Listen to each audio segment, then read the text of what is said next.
Ladies and gentlemen, welcome to the Off the Dome Sports Podcast, your favorite sports podcast where two sports lovers sit and give their hot takes off the dome. I am Redfish. And I'm ReBo Hustle. And today we're going to be talking about your LSU Fighting Tigers. So through 3 weeks of the football Tigers on the football field, 2-1. Opening week loss to USC. Past 2 weeks we've played Nicholls and South Carolina. Barely squeak out to win against South Carolina, and that's probably where most of this video is going to focus on, is that game against the Gamecocks.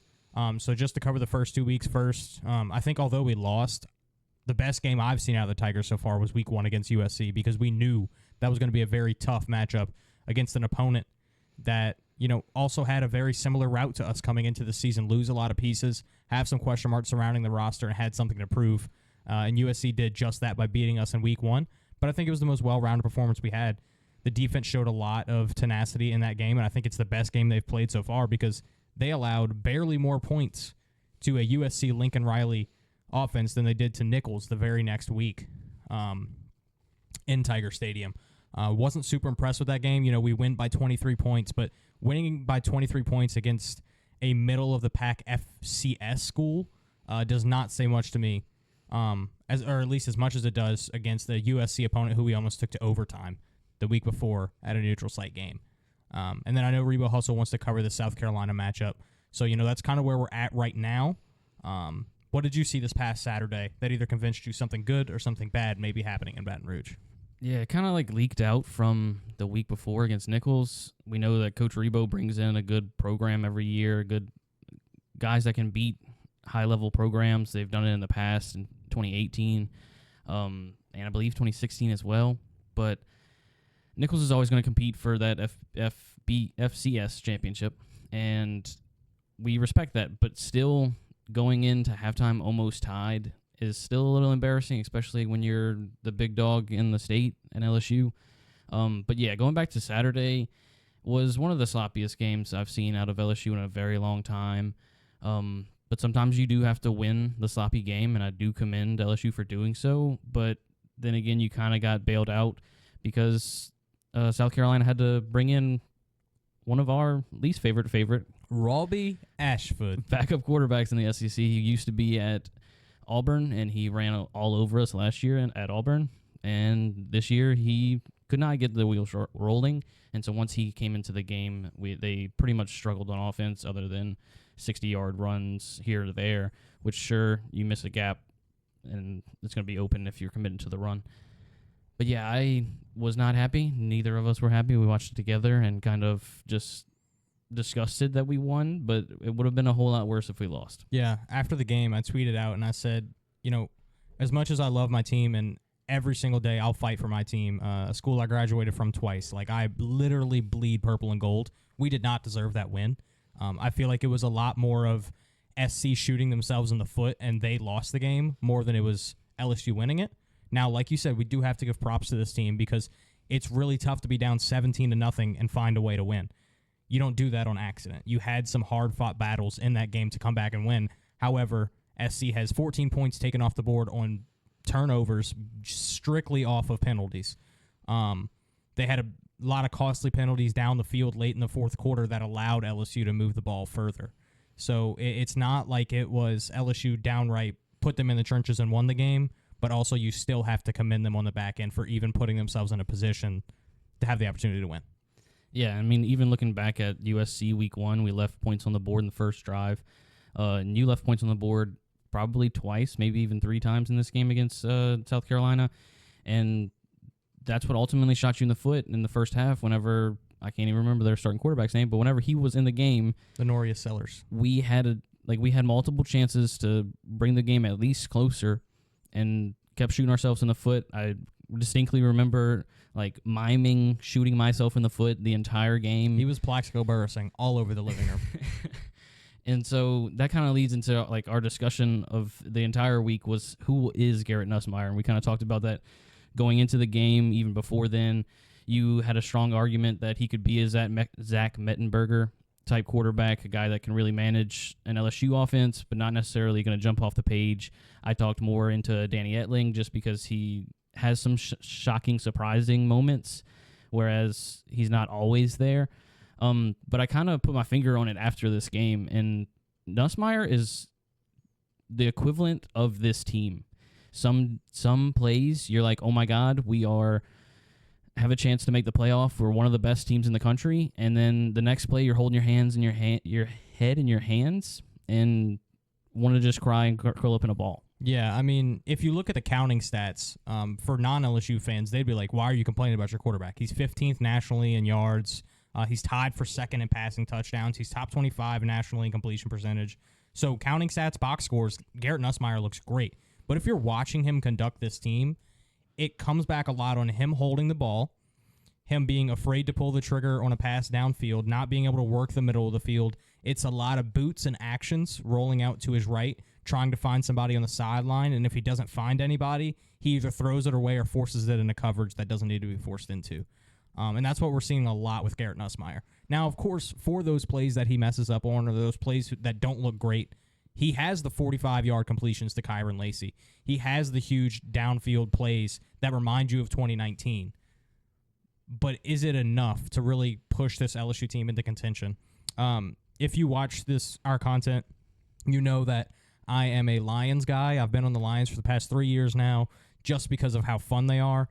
And Nuss kind of reminds me of Jared Goff in the way that he has games and he has moments where people are like, this is why he went number one. That's what Jared Goff does. Like, he will have games where you're like, yeah, this dude threw for 330, 3 touchdowns, had a 75% completion percentage. He was the number one pick for a reason.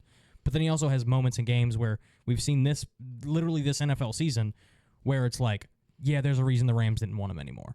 And that's kind of what you see out of Nuss. In the USC game, I thought Nuss was like, I thought he was wheeling and dealing and kind of the Zach Mettenberger role where he's not putting up Joe Burrow numbers with 550 and 6 touchdowns, but he's executing an offense, leading us downfield, and we just didn't pull out the win. Where against South Carolina here, it felt like he was trying to overperform, I think, and really shot himself in the foot multiple times. I think what we need from Nuss is that year 1 to year 2 step that we saw from Jaden Daniels. Year 1 of Jaden Daniels, because he was Lamar Jackson-esque when running the football, he wouldn't make a decision, and then he'd take off running. And we'd be like, Jaden, come on, get the ball out of your hands. Let's go, let's go, let's go. In year 2, he wins the Heisman because what did he do? He took 3-step drop, processed his reads, and took off if there was nobody there, or took the check down and kept the offense moving. Nussmeier, if he can take that step that we saw year 1 to year 2, Jaden Daniels, I think this offense is going to become a lot more consistent and a lot more higher end for LSU Tiger fans to watch. Yeah, I mean, Nussmeier is definitely taking a step forward from last season to this season. I mean, he wasn't the starting quarterback, and he's kind of forced into the role now, but the step that Jaden Daniels took from years 1 to 2, it is just unfathomable that the backup quarterback doesn't also understand the difference. Is that a coaching problem? Was what Jaden Daniels did given to him by the coaches, or did he just go on his own and be like, I've got to get better at reading a defense, or I've got to get better at going through each of my progressions? And that's what I'm kind of leaning to. I'm not really sure, but I'll get much more into coaching depending on what we do this weekend against UCLA. I do have a nice rant ready for it if it happens, but I have faith that it won't. Yeah, but we did have one bright spot this weekend, and I'm sure you are chomping at the bit to talk about it. I absolutely am. I am a running back guy. It is my favorite position of all positions in football, just because I feel like it's the one where, for some reason, I'm good at evaluating them. I love to do NFL scouting type stuff around the draft, and I have a pretty high hit rate on running backs for some reason. It's the one position that I studied when I did some film work in college, so it's the one I'm very confident in, and a guy who I really loved, and a lot of LSU fans really loved coming into this year was Caden Durham, and now we know why. Caleb Jackson, Josh Williams haven't necessarily produced what you thought they would in the backfield, so Caden Durham gets a shot against South Carolina, runs for a touchdown the first play we see him on the field, and we're like, oh, wow, would you look at that? A 5-star prospect working out. And then he goes on a run for 98 yards and another touchdown on only 11 carries. So almost 100 yards, 2 tutties, 11 carries for Caden Durham. He not only has that track star speed that we knew coming out of high school, like that was his thing. It was Caden Durham is the fastest man on the field at all times. But for me, what I saw is he's the most balanced back in the backfield as well. Because although Caleb Jackson may be a little bit more physical, he's more I think Caden Durham's probably number 2. And Caden Durham also has outstanding vision from what I saw. The way he was able to wait for the offensive line to set up the blocks and then explode through the hole, as well as move as he's moving down the field, seeing who's coming from different angles, being able to move inside, being able to move outside, watching the contain of the ends when he's at the line of scrimmage. I think Caden Durham did a really, really good job this past weekend. And Brian Kelly did say, hey, Caden Durham's not our guy moving forward because we have too many guys in the room to say he's our guy, although he did earn himself a lot more credit in that running back room. I'm really excited to see what Caden Durham does moving forward. I do think we'll still run by committee, but I think he takes over that Caleb Jackson role of being the guy who comes out first and the guy who's in there when we need a spot.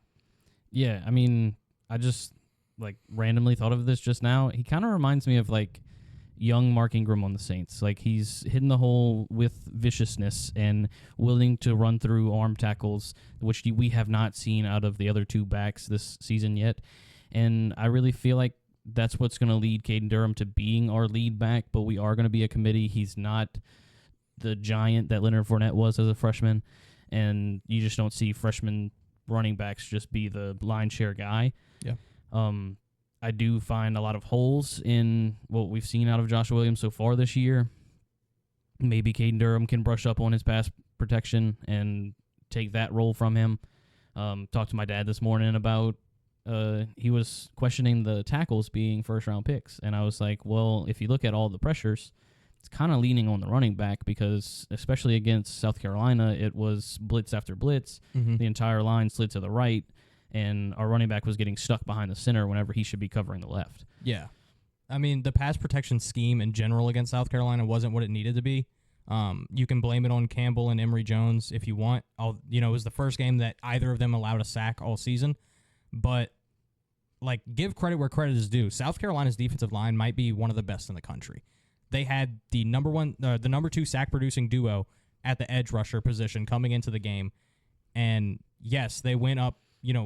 They went up against Will Campbell and Emory Jones and showed that they are very talented. But I think Emory Jones and Will Campbell did a very good job of proving that when you get hit early, you got to fight through it. And I think as the game went on, pressure became less and less important on that game because not only did we change our game plan a little bit to revolve more around running the ball and short passes and just executing, but Campbell and Emory Jones realized, hey, I'm on my heels a little bit. Let's step it up, and that's what future first-round picks do. So although our O-line hasn't necessarily lived up to the expectations that we had before the year, I think those 2 guys are not the people you need to be pointing the finger at. Yeah, I agree, and I really feel like there's a lot to learn from this game. I mean, you learn more from wins than losses because you can kind of get the guys on the right track and the right frame of mind because we did pull off a win. And so film study's easier that way because nobody's like, oh, we lost the game because X, Y, and Z or things like that. So it's easier to break down what you did wrong, how to get better from it. Mm-hmm. And I really feel like we have the coaching staff all the way down to positional coaches, not just our coordinators and all, that we're going to get better from this game, and it's a great time to play UCLA next week. Team that has kind of struggled. They've only played 2 games so far. They've had 2 bye weeks. But if we lose this game, or even if it's close, we've got an issue. Sirens need to go off. And listen, the spread on this game is 22.5. If we don't win by, we don't have to cover the spread, but if we don't win by at least 20 points. I think we have to cover the spread. If you don't win by at least 20, UCLA might play close to Nichols at this point. UCLA barely beat Hawaii, who, let's be honest here, Hawaii is not a powerhouse program. And then they lose to one of the lower-end Big Ten teams in Indiana by 30 points last week. They got the floor waxed. UCLA is not the Bruins of the past where you're expecting a high-powered offense with Chip Kelly, and they play really fast and demanding defense to stop you. UCLA is not like that anymore. This season, UCLA is a lower-level school who's trying to rebuild after losing all of their coaching staff and losing some players, and LSU needs to be able to exploit that. Yeah, it gets real interesting if this game does become competitive because UCLA has only scored 2 touchdowns this year, one via the air against Hawaii and one via the ground against Indiana. Ethan Garbers is a transfer from Washington, and he is their starting quarterback, 54% completion percentage on the season, has thrown 3 picks and 1 touchdown, 409 yards. It's not at all the passing game to overlook. I mean, sure, there were chunk play after chunk play against Hawaii, but is our defense better than Hawaii's? I sure hope so. It better be. I know our defense is not necessarily our strong suit, but I think Blake Baker is, he's doing his best to improve this team with what he has. Like, let's be honest with ourselves. We don't have 10 5-stars on that defense. We have Harold Perkins, who, although every fan questions the way he's utilized, we know he's one of the most talented players on the field every time he steps on it. We have inexperienced pass rushers, and we have very, very young players in our secondary. So it's not like we can come out here and expect them to be the defense of Georgia and Bama and Ohio State when we just don't have that talent right now. But if there's ever a time to prove yourself, it's against the team that has to prove themselves too. Yeah, and I'm glad you brought up pass rushers because we haven't touched on that. Braden Swinson had a game against South Carolina, and Savion Jones had a game against USC. I was extremely proud of how well Savion Jones played against USC, and the fact that Braden Swinson can step up in the times that it mattered in the second half against South Carolina. I was uber impressed. 2 seniors really proving that they want to win. But moving on to UCLA's rush game, their quarterback has the most rushing yards at 68 yards. Their running back has the most total receptions on the team with 9 receptions. And their running back also has 57 yards rushing. And so that's not very impressive. Their leading receiver was literally only good against Hawaii, where they had chunk play after chunk play. He is their big play guy, Enrico Flores. But one thing that shocked me the most was the fact that LSU has 2 receivers over 222 yards. Kyron Lacey has 222 even on 5 touchdowns, and Aaron Anderson has 223. There is no reason that LSU should even be playing around with UCLA this season. No, this should be we dominate from the first whistle until the last whistle. That's just the way this game should be.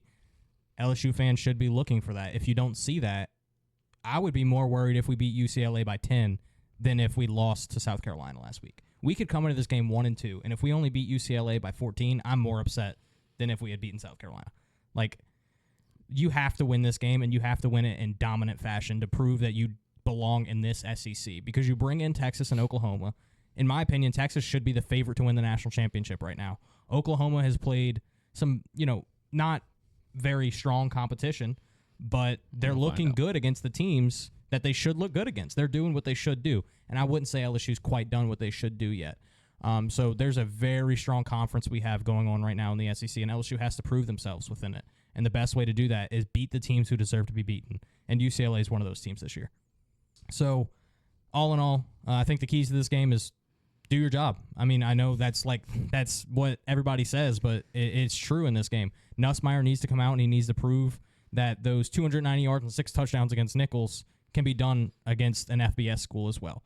If Caden Durham can come out and do what he did last week, I mean, I can't even imagine what that's going to do for this offense. And then our defense. This is your chance to prove that you can hold up, because you're playing a team with probably the worst offense of the season. I mean, Nichols hung 21 on us, but it doesn't look like UCLA can do much damage. If you let them do damage to you, you're going to lose a lot of faith, not only in the college football landscape, but from the people who buy the tickets in the stadium.